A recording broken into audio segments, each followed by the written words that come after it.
नमस्कार दोस्तों। सबसे पहले हम माफ़ी चाहेंगे पिछली वीडियो में जो कि बीच में छूट गई थी। हमारा जल प्रदूषण टॉपिक चल रहा था। कुछ स्टोरेज समस्या की वजह से वीडियो हमारी बीच में बंद हो गई थी। आज उसे वापस कंटिन्यू करते हैं। उसके अंदर हमारा टॉपिक चल रहा था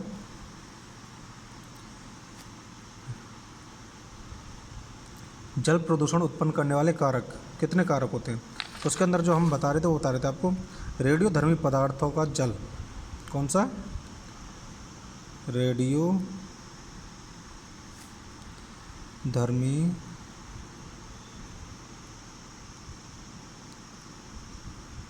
पदार्थों का जल निस्तारण या पदार्थों में जल निस्तारण।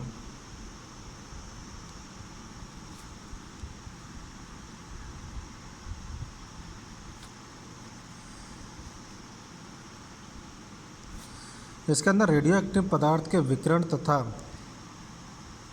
विषाक्ततम कंटेनरों के समुद्र में विसर्जन से जल बड़े पैमाने पर प्रदूषित होता है। समुद्रों की अथाह गहराई में अब परमाणु बमों का परीक्षण किए जाने से जल में प्रदूषण का खतरा और भी बढ़ गया है। इसके बाद जो आता था हमारे इसमें आता है कौन सा? धार्मिक विश्वास। तो धार्मिक विश्वास में आप सभी को पता है कि हर धर्म में अलग अलग विश्वास हैं, अलग अलग मान्यताएं।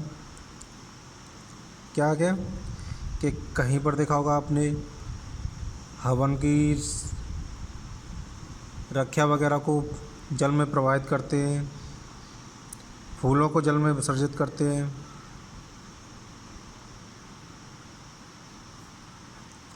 देखते हैं इसके अंदर क्या है।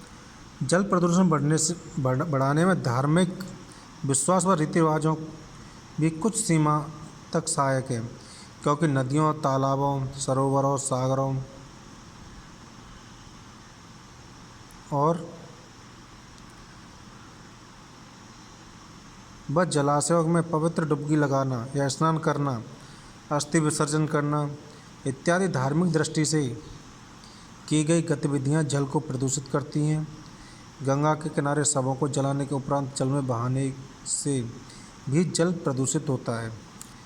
इसमें लास्ट जो टॉपिक आता है नवा, वो होता है बांधों में निर्माण तथा जल परिवहन के जल का प्रदूषण। क्या? बांधों के निर्माण तथा जल परिवहन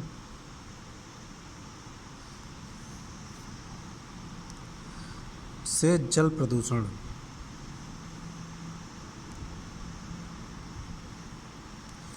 बांधों, जो हमारे बांध बनाए जाते हैं उनसे भी जल प्रदूषण होता है, लेकिन वो किस तरह से होता है कि बांधों की जगह से नदियां अपशिष्ट को बहाकर वहन क्षमता एवं स्वयं शुद्धि क्षमता घट जाती है। जलाशयों में एकत्रित जल का वाष्पीकरण होते रहने से जल का खारापन भी बढ़ जाता है। ठीक है।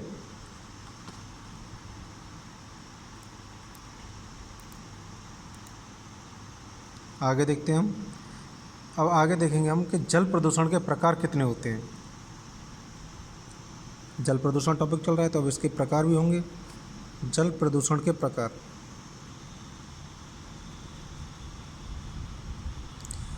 जल प्रदूषण को मुख्य रूप से 3 भागों में बांटा गया है, जिसमें से पहला है कौन सा?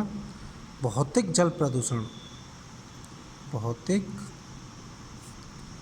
जल प्रदूषण।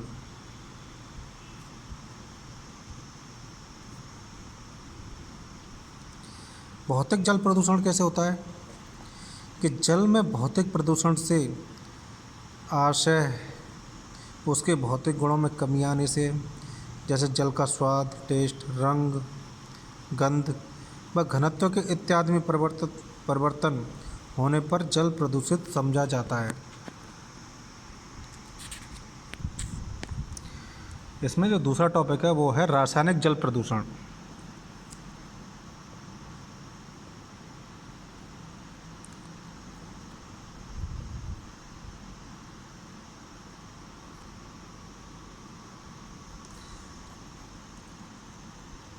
रासायनिक जल प्रदूषण को भी कई भागों में बांटा गया है, जिसमें से पहला है, ये इसके पार्ट हैं, 1 2 3। पहला पार्ट है कार्बनिक जल प्रदूषण, दूसरा अकार्बनिक जल प्रदूषण,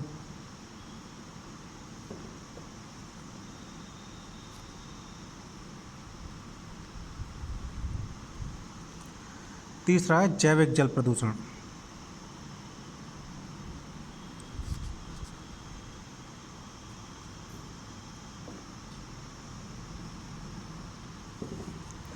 याद रखना, रासायनिक जल प्रदूषण को 3 भागों में बांटा गया है, जिसमें से पहला कार्बनिक जल प्रदूषण, दूसरा अकार्बनिक जल प्रदूषण, तीसरा जैविक जल प्रदूषण। कार्बनिक जल प्रदूषण कौन सा होता है?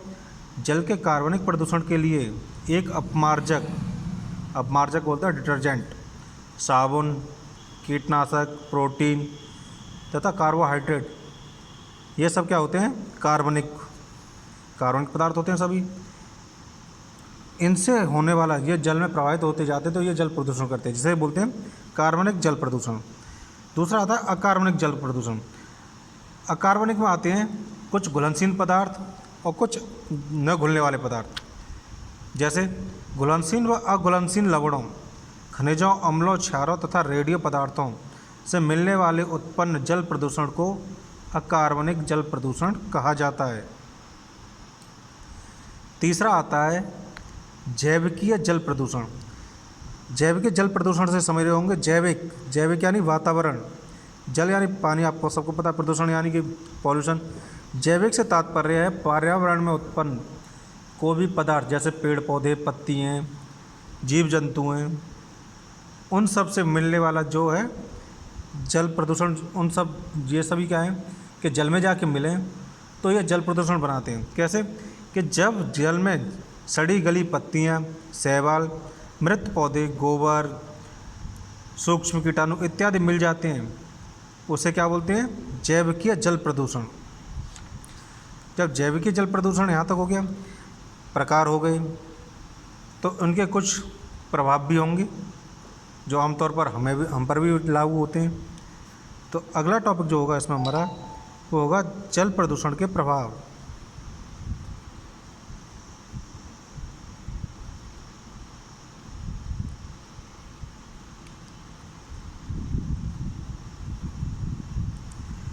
जल प्रदूषण के प्रभाव कुछ होते हैं, जिसमें से पहला आता है जल प्रदूषण का सबसे पहला प्रभाव किस पर पड़ता है? मानव पर। तो इसमें जो सबसे पहला पॉइंट बनेगा वो बनेगा जल प्रदूषण का मानव पर प्रभाव।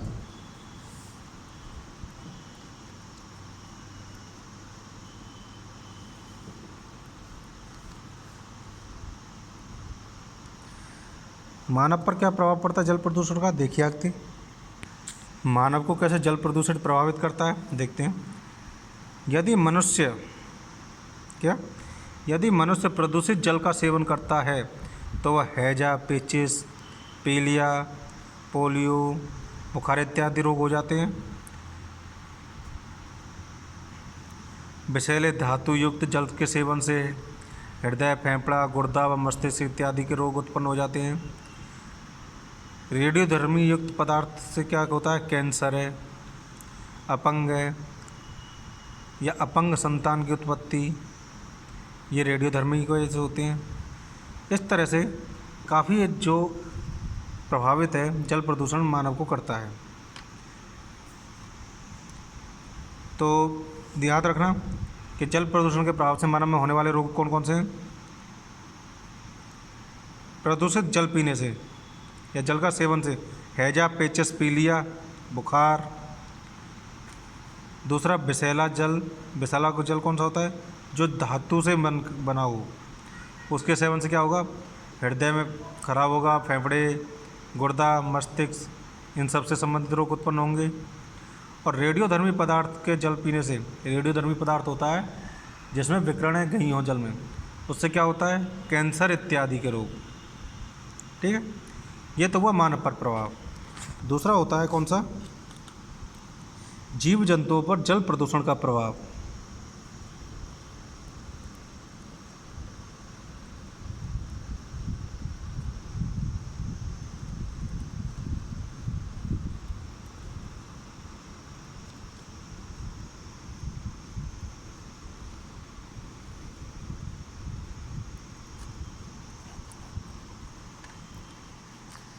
जीव जंतुओं पर जल प्रदूषण का प्रभाव। जीव जंतुओं पर जल प्रदूषण प्रभावित कैसे करता है?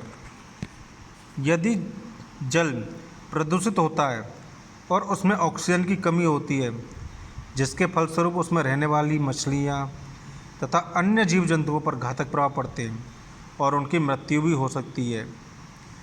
जब नदी, तालाब इत्यादि के जल में निलंबित पदार्थ तली में बैठ जाएं, तो शैवाल तथा जड़ वाले पौधे भी नष्ट हो जाते हैं। यह होता है जीव जंतुओं पर प्रभाव। इसके बाद आता है जल प्रदूषण का पेड़ पौधों पर क्या प्रभाव पड़ता है। तीसरा पॉइंट, जल प्रदूषण का पेड़ पौधों पर प्रभाव।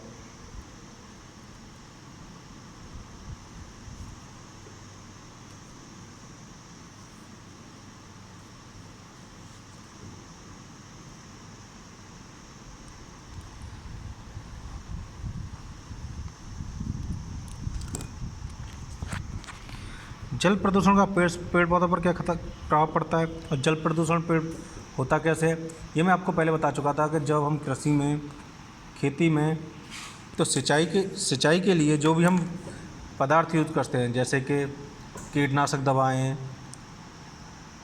उर्वरक खाते हैं, ये जितने भी हैं ये जल प्रदूषण कारण होते हैं। क्योंकि जब वर्षा होती है तो इन सब क्या होता है कि फसलों पे से धुलकर ये तालाबों, नदियों में पहुंचता है, जिससे जल प्रदूषण होता है। तो ये पेड़ पौधों को कैसे प्रभावित करता है देखते हैं।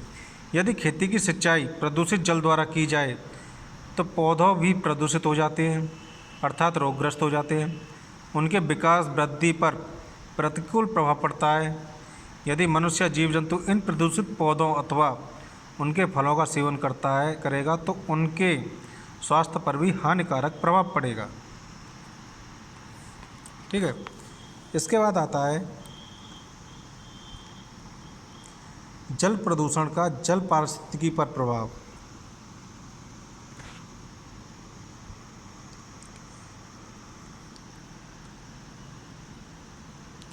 जल प्रदूषण का जल पारिस्थितिकी पर प्रभाव।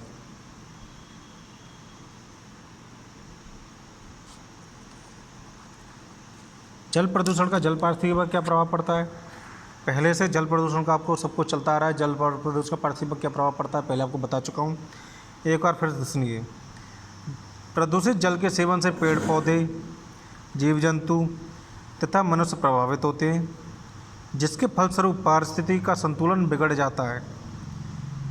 इसके पर्यावरण पर कुप्रभाव पड़ते हैं, जैसे वर्षा समय पर न होना, अधिक गर्मी या अधिक सर्दी का होना। ये पारिस्थितिकी परिवर्तन की वजह से तो होते हैं। तो यहाँ तक आता हमारा जल प्रदूषण के प्रभाव।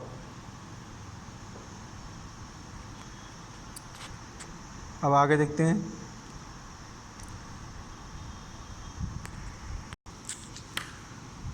अब आगे देखेंगे हम अपशिष्ट जल के भौतिक, रासायनिक तथा जैविक गुण कौन कौन से होते हैं। सबसे पहला क्या टॉपिक हमारा, अपशिष्ट जल के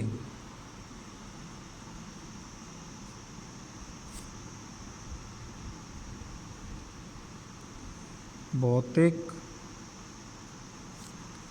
रासायनिक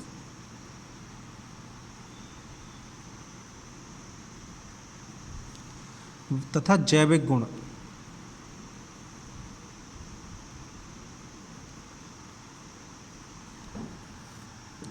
ठीक है। अपशिष्ट जल से आप सभी को पता है क्या है। अब इसके बारे में बात करते हैं हम। सबसे पहले इसके भौतिक गुण क्या क्या होते हैं।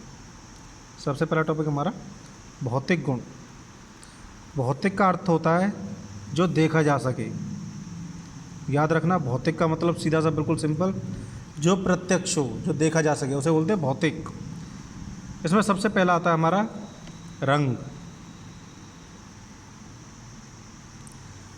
अपशिष्ट जल का रंग कैसा होता है, इसमें पहला पॉइंट है रंग। अपशिष्ट जल रंगीन जल के अनेक अशुद्धियों के मिश्रित होती हैं। इसी तरह नगरों के निकट स्थित तालाबों व जलाशयों इत्यादि का जल भी दूषित होकर हरे रंग का हो जाता है।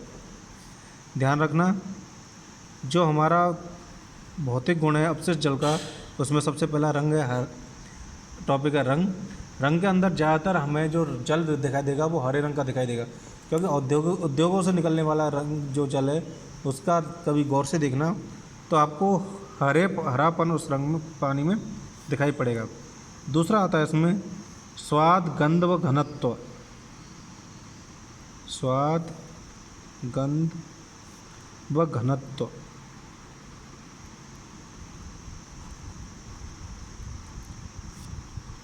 अब देखते हैं, जल में अपशिष्ट पदार्थ के मिश्रित हो जाने से प्रदूषित जल का स्वाद, गंध तथा घनत्व में परिवर्तन आ जाता है और इसी दूषित अपशिष्ट जल की पारदर्शिता समाप्त हो जाती है। अतः इस प्रकार के जल को खाद्य पदार्थों में प्रयुक्त करना सर्वथा अहितकर होता है। तीसरा होता है इसमें पॉइंट झागों का बनना, यानी झाग।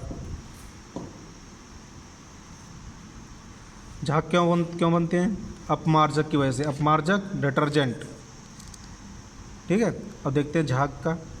अपमार्जक एवं अन्य पदार्थ जिनका पृष्ठ तनाव कम होता है झाग उत्पन्न करने वाले होते हैं। इस झाग युक्त जल में ठोस, निलंबित पदार्थ तथा जीवाणु इत्यादि मौजूद रहने के कारण यह जल विषैला हो जाता है। अगला पॉइंट आता है इसमें निलंबित पदार्थ।